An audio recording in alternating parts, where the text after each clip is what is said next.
So hi everyone and welcome to the Natural Medicine Week webinar. This is one of about 40 events that's running through Natural Medicine Week. And this is my particular project for ATMS. So hence I have the banner with, that way, Natural Medicine Week behind me at the moment. However, this is where I am in Sydney at the moment. I'm sitting in my home office. So it's a gorgeous sunny day for a change. For those of you in Sydney, it's just nice to have a break from the weather that we've been having. Yes, I can see a few nods there. Now, I'm just going to share my presentation with you and get this up on the screen. So for Natural Medicine Week, there's about 40 webinars running from a whole range of different practitioners. And if you would like to do any more of the content after this, you're excited and you want to join in, actually we've got, we will set a lot of the recordings up on the site. So if you go back to the Natural Medicine Week website in about a week, there'll be a whole bunch of recordings of all the webinars. So that's a really good way to get some of the content. But apart from that, there's a lot of recipes and blogs with a lot of health information on the site and videos. So you know, I'd encourage you to have a good look through. And if there's a challenge you're working on with your health at the moment, there's lots of really useful information there. But ultimately, I think for a lot of us, it's about actually going and seeing a practitioner. So to get, if you need more assistance or if your case is more complex. Now, what I'm going to cover today is a really good way to just help you manage blood sugar. And by that, a lot of the population will tend towards type 2 diabetes at some point in their lives. And often the precursor is having some form of blood sugar challenge, you know, whether it's insulin resistance, whether it's carrying a lot of weight, whether it's having trouble losing weight. So what I'm going to cover first up is, you know, what is it about glucose and insulin? Why are they important? What does that do? How does it work? Because I think that's really part of knowing how to manage your blood sugar to get the best outcomes. I'm going to look a little bit at the risks of poorly managed blood sugar, but I don't want you to freak out about it because there are a lot of ways you can change what's happening. And in fact, recently with my mum, who was on, she won't mind me telling the story. And if she does, you'll hear about it. But she's on some particular medication because of her other issues, and it had pushed her blood sugar up. But just by cutting out sugar and making sure she was having protein with every meal, she got her fasting blood glucose down from 8 to 6. So she didn't need to go on medication. Now, if she can make that change in 6 to 8 weeks, I think a lot of people can improve how they manage their blood sugar. There's a lot of information out there on social. So I'll try and give you some, you know, really useful bites about how to make it easier. I'll look at the best diet to manage blood sugar. And I have to say, there is no one size fits all. So I'm sorry if you wanted that solution, but what I'll do is tell you how to tailor it for your requirements, because it's really interesting with blood glucose. Different people respond differently to food and drink with their blood sugars. So, you know, there is no one perfect diet. There is no one size fits all. And we're going to talk a little bit about how much carb do you need. And again, that changes a little bit, but it's a particular issue for women. And I find the problem is a lot of the research historically has been done on men, and we're different. And our hormones cause things to be, to have a different impact. So a lot of, you know, I found a lot of the information on fasting, etc. Men can fast longer for women because women's hormones, they need that regular, they need food within a more regular window. Now, this graph first up, I mean, some of you are probably looking at it and going, it's very messy. But what I wanted to show you was what happens to your blood sugar when you eat food, and different types of food have different impacts. So, for example, a food that is really high, when we talk about glucose, basically your simple carbohydrates are broken down into molecules of glucose, which goes into your bloodstream and is taken, the bloodstream carries it around to the cells and the muscles and where it's needed. And the insulin which is released is then basically, it's almost like a messenger, and it says to the cells and the muscles, here, take up this glucose, either store it for later when we need it, or just pack it away in fat reserves. So when you have something that's quite with a high level of glucose, you get a big spike in glucose initially, and then insulin has to respond so that it can pack it away into the muscles and cells.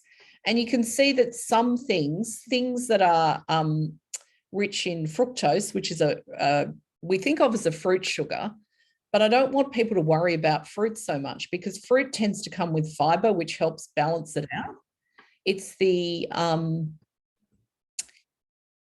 surge from, I think the Americans, it's called high fructose corn syrup. It's that sweetener that's used that actually causes a massive surge. And it's a concentrate of fructose. But so that high fructose corn syrup can cause a really rapid surge in glucose. And why is that a problem?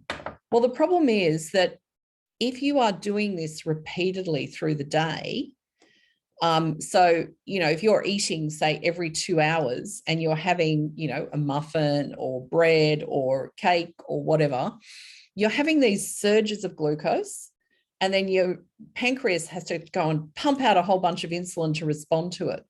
And over time, the pancreas gets, think about it as getting really tired, and it responds less quickly. And so you're left with this really high level of glucose circulating in your bloodstream, which isn't supposed to be there. So this creates other health effects. One of the most common ones is that you put on weight easily and you can't lose it. But, it creates a number of other adverse effects. So what I want you to look at is the difference when you have, if you look at the red line, the levels when you have the glucose with a starch-rich food, when you've got some fiber in there as well. Can you see how the levels are lower? So we're going to talk a little bit about how you put food together so that you don't have these rapid surges as you do with glucose. So what I want you to take out of that is pretty normal process having the glucose released into the bloodstream, and insulin, which is produced by the pancreas, which is a little, it's a little organ that sits kind of with the liver. But you don't want to exhaust it by having to respond 5-6 times a day and becoming exhausted. So it's really important to look at the sort of food you're eating and how it responds to that. Now, I did say I was going to talk a little bit about the risk of poorly managed blood sugar. And one of the things is, I don't know how many of you have ever kind of in the morning you've gone, I'm really tired, so I'll grab a coffee and a muffin on my way to work, or a toasty or something. And what happens is you get good energy for about an hour as that glucose kicks in, and then it crashes. So you have another coffee and something sweet, maybe a Friand or something, to get you through to lunchtime. Now, you might find, depending on what you have for lunch, that you're actually okay for a couple of hours or even till dinner, but it may depend on what you eat. So part of the issue with poorly managed blood sugar is you get these energy swings and crashes, peaks and troughs through the day. Does anyone find that's a problem? Okay, no? All right, well, that's good. The other thing I'd say with poorly managed blood sugar is hungry and angry, but it's actually affecting your mood. And it could be because your blood sugar, you've had that ramp up with the first release of glucose, and then it's crashed. So you've got low blood sugar, you're feeling a bit headachy, maybe a little bit shaky, and you're quite irritable. And part of the reason for that is the biggest user of glucose in the body is this. It's your brain. Sorry, not just your head. It's your brain. And it uses about 30% of the glucose in the body. So if your blood sugar is managed poorly, it's going to start being symptomatic, whether it's sending signals that you're irritable or creating headaches or something else that tells you, hey, we need food, and we need the right food. Now, the other conditions I've mentioned, insulin resistance, is basically when the cells in your muscles and your body, they just stop responding so well to glucose. So you're not diabetic, you're in that pre-diabetes stage. And that's probably when you're experiencing some of these other symptoms. Then you get to a stage of actually having developed diabetes, which means that you may actually need, there's a couple of drugs that are commonly used. One is metformin, which helps improve that insulin resistance, and it may actually help you lose some weight. The other one, you know, as it gets more severe, you may actually need to be given supplemental insulin. And then I've also mentioned Alzheimer's, because Alzheimer's is sometimes referred to in our circles as diabetes type 3.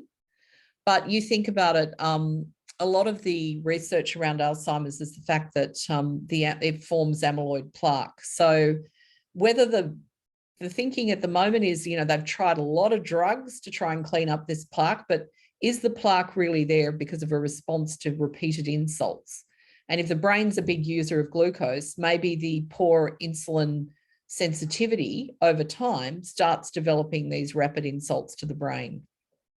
So a couple of years, well, actually, it was a few years ago because it was pre-COVID, but I was actually fortunate enough to go to San Francisco and do a 4-day training with a researcher called Dale Bredesen. And he's written a really good book about the end of Alzheimer's, basically. And he looks at 36 different points of intervention. But one of the really important ones is managing blood sugar. That's like, if you punched his protocol down into 5 pillars, that would be one of the core pillars, is getting the diet right. And he also looks at the use of fasting windows. So if you're interested in that area, I can really recommend his book, The End of Alzheimer's, because it's actually written for an academic. It's actually written quite well for lay people to read and understand, and provides a lot of really useful advice about his protocols. Now, I have to admit, part of the reason I went to do his research, I was interested in the topic generally, but I really wanted to go to San Francisco. And it was we had a lovely breakup in the Napa Valley as well. So that's probably something I won't get to do for a few years. So, you know, and it probably wasn't great for my blood sugars either, because there was a little bit of wine and cheese tastings while we're up in the Napa Valley.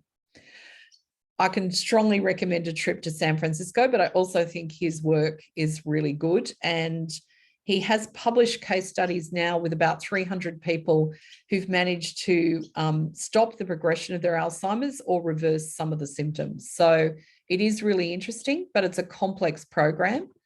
And it really looks at a number of features, of which one is the blood sugar. So if you're interested in more information, I'm happy to share that. And I've got a couple of blogs there about his protocols and what he looks at. But I think, you know, it's like, okay, one of the things I can do to protect myself really effectively is sort out my blood sugar. Now, the other thing I really wanted to look at is, you know, all carbohydrates are not created equal. And one of the things is, you know, they talk about the value of a low carb diet, or what carbs you can eat. Now, I've got 2 examples here. I don't know if you're familiar with glycemic index, but that measures the impact that it has on your blood sugar. I don't think it's the be all and end all, but it is a useful indicator. And what's really interesting is brown rice has a GI of 53 and white rice has a GI of 89, which is a lot higher. So if you're having just white rice, it's going to have a much quicker impact on your blood sugar. But there is one way that you can actually reduce the GI of, or reduce the impact of white rice, which is really interesting, is you actually cook the rice and cool it, put it in the fridge before you reheat it for use. And that actually increases the amount of fiber in, or the resistant starch in it, so that there's actually a slower blood sugar release.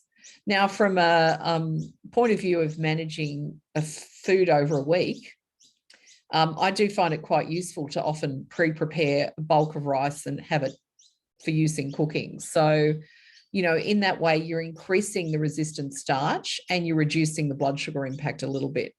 But that wasn't really what I wanted to talk about. What makes the big difference between the brown rice versus the white rice is the fiber in the brown rice. And the fiber actually slows down the release, the breakdown of the food and the release of glucose into blood sugar. So you get a sustained and slower release and you're not getting these peaks and troughs. So fiber is part of the solution here. Now, if you look at these two foods, potatoes versus Brussels sprouts, and I know not everyone is a fan of Brussels sprouts. My mum really likes Brussels sprouts, but I only like them when they're caramelized with maple syrup. But, you know, these fiber-rich vegetables like Brussels sprouts, really interesting differences in the amount of carbohydrates. So 100 grams of the potatoes has 17 grams of carbs in it. How much do you think 100 grams of Brussels sprouts does? Any ideas? Okay, I'm just... No. So basically, the Brussels sprouts are about 9 grams of carbohydrates, and the broccoli, which you can just see here, is about 7 grams. So fiber-rich foods, I mean, you know, foods still have a level of carbohydrate in them, which converts to glucose, but if you're getting it with that fiber as well, it's a really effective way to help manage your blood sugar. And so what I want to talk about in terms of the useful diet for balancing your blood sugar is really a form of modified ketogenic diet. So, you know, historically, different diets have been used over time. I mean, I think a lot of the dietitians' information on the right diet for balancing blood sugar originally, or, you know, managing diabetes, was that you needed to have carbohydrates on a regular basis so that you would have that glucose being released into the bloodstream. But what I'm going to talk about is more, it's about having quality carbohydrates. So it's that veggie-based carbs rather than grain-based carbs necessarily. And I say veggie-based carbs because most of the time the vegetables will come with fiber and a whole bunch of other minerals that we need to help with healthy blood sugar. So, for example, two of the minerals that are really important are magnesium and chromium. So magnesium is really important for about 300 different reactions in the body and for making energy out of food. Chromium is actually a component of what we call glucose tolerance factor. So just having low chromium on its own is going to mean that your ability to respond to glucose is reduced. Now, that seems kind of, okay, well, you know, that's fine. But the problem is in Australia is a lot of the people I see have really low chromium levels. So I do some testing in clinic, which looks at different mineral levels, and consistently chromium's quite low. And I think it's as much to do with the fact that we are in a country with fairly old soils, and it's not really replete in minerals in the way some other locations are. So, and, you know, possibly it's a little bit around the fact that our farming processes are quite intensive, but we put back the same nutrients over and over again. You know, dump some more superphosphate on the field and you'll get a yield the next year. But the quality of what's in those foods has reduced. And in fact, I think it was the CSIRO did some PR a couple of weeks ago saying that the average nutrient quality of food is about 50% of what it was in the 1950s.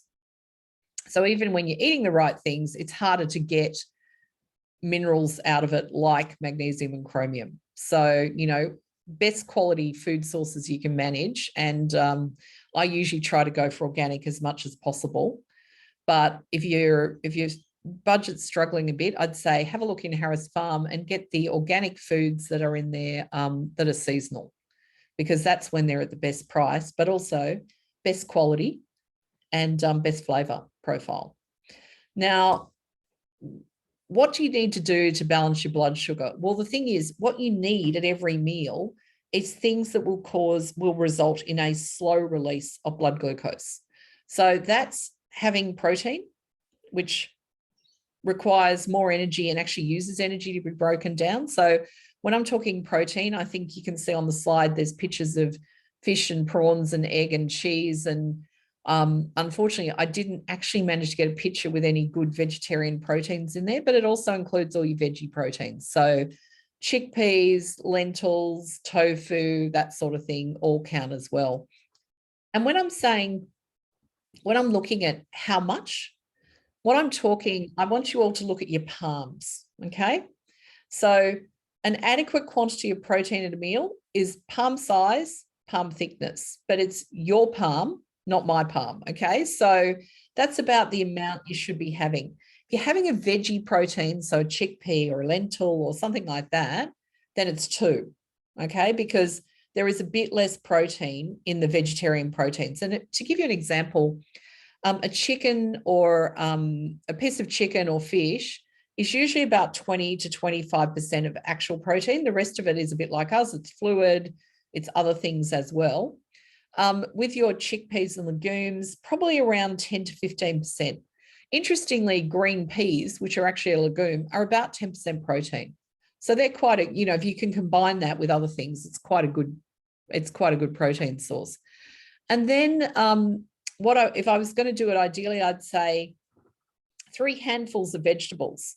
Why am I using hands? Because it's a useful measuring tool and you've all got one, or 2. So, it's handy and available. But really, I think with vegetables, 3 cups a day is kind of the minimum you should be aiming for. And because I notice there are a lot of women on this call, it's also really going to help with your hormonal balance as well. That fiber acts like a broom. It helps you detoxify your hormones.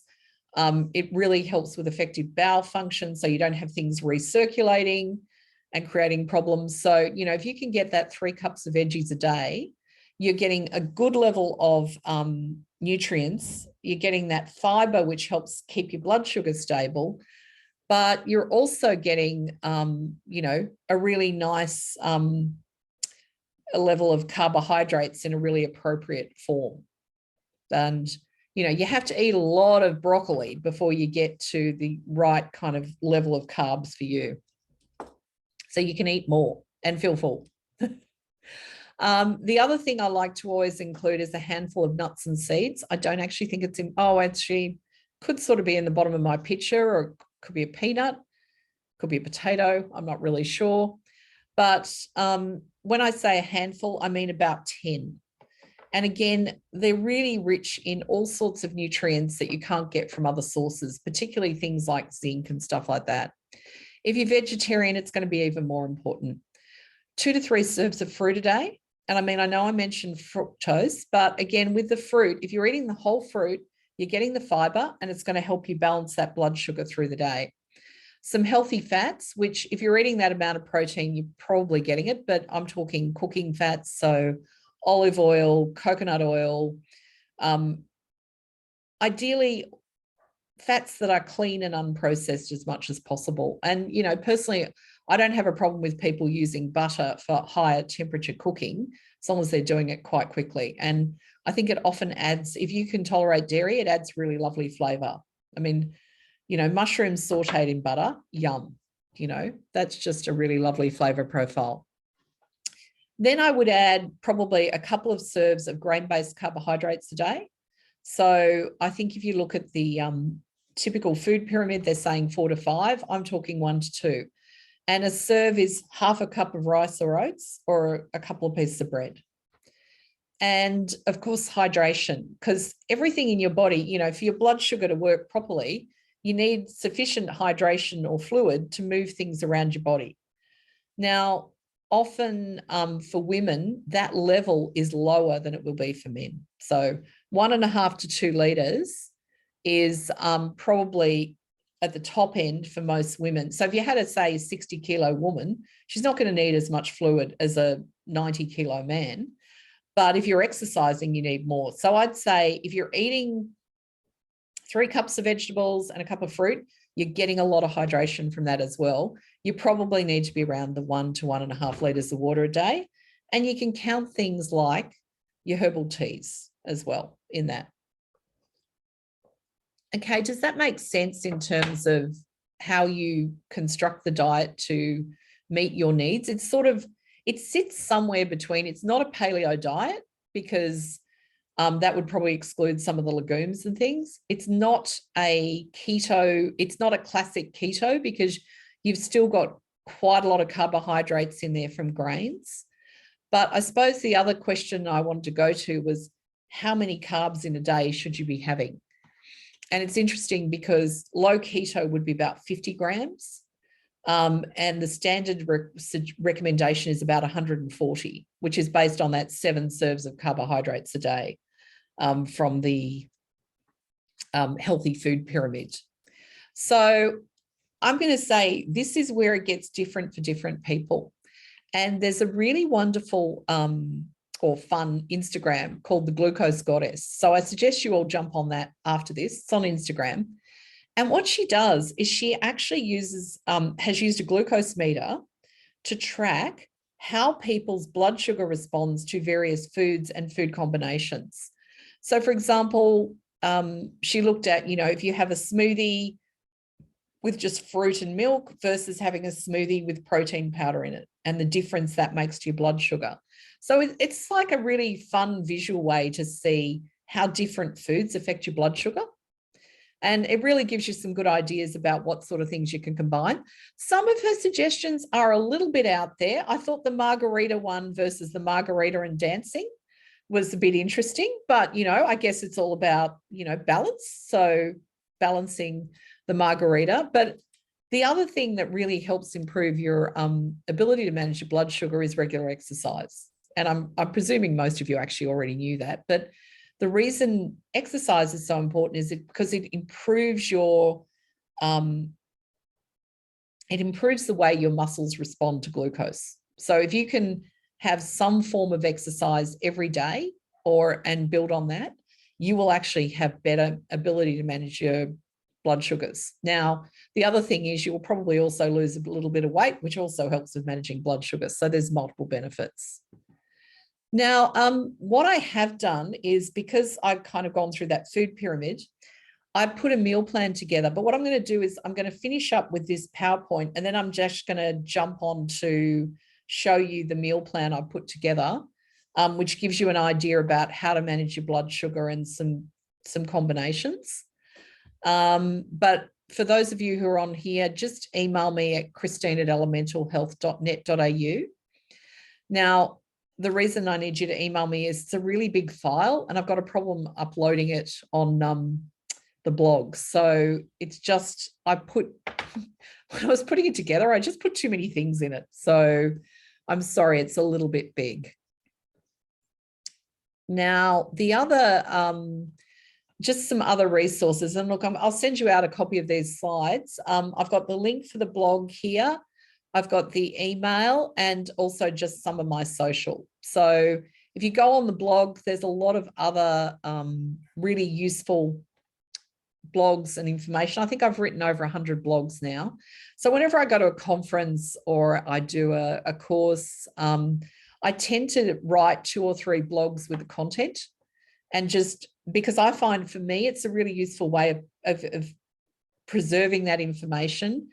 And also it's great content for the blog and it's something I don't have to think about. So I just find I'm constantly doing education and updating my information. There is so much information out there. So it's a really good way to stay on top of it. Now, I did want to mention a couple of specific blogs because I've talked a little bit about the value of that 3 cups of vegetables. But the reason I think for a lot of people, if they have a glucose meter, there will be different responses between, say, Anne and Cheryl or Vicky, is because their microbiome or their gut flora is different. So their ability to break down foods and release the energy from them is different depending on the quality of their gut flora.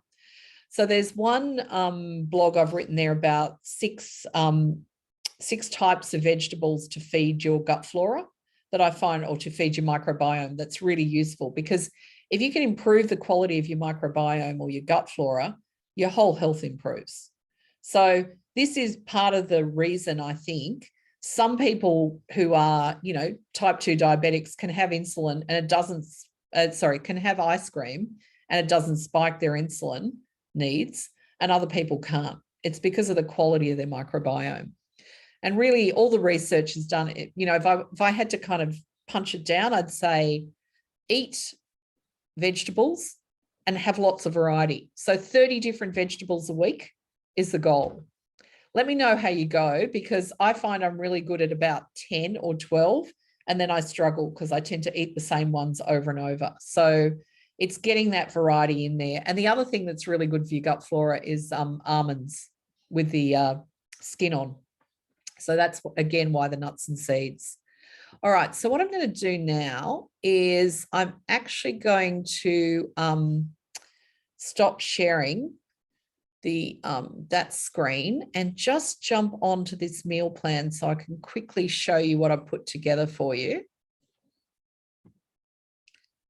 Oh, it doesn't seem to have gone onto the meal plan. Okay, so have you got a meal plan up there with breakfast, lunch, and dinner? Can you give me a thumbs up if you can see it?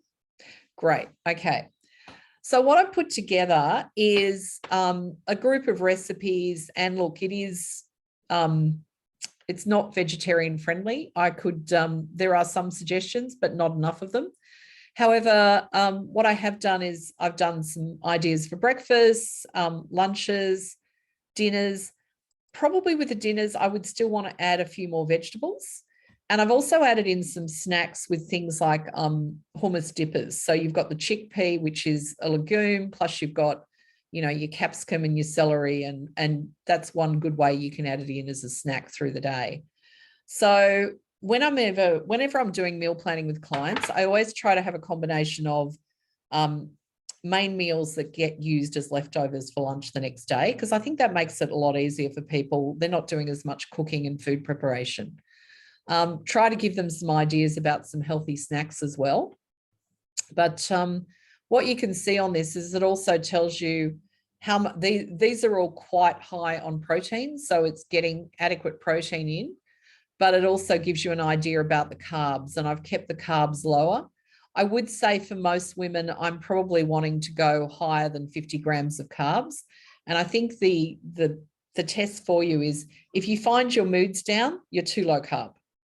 Okay, because it's really important for women to be getting enough carbohydrate to make good neurotransmitters as well.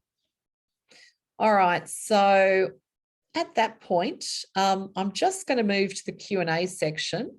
So I'd just like to say thank you for attending our blood sugar webinar, and I will send you all out copies of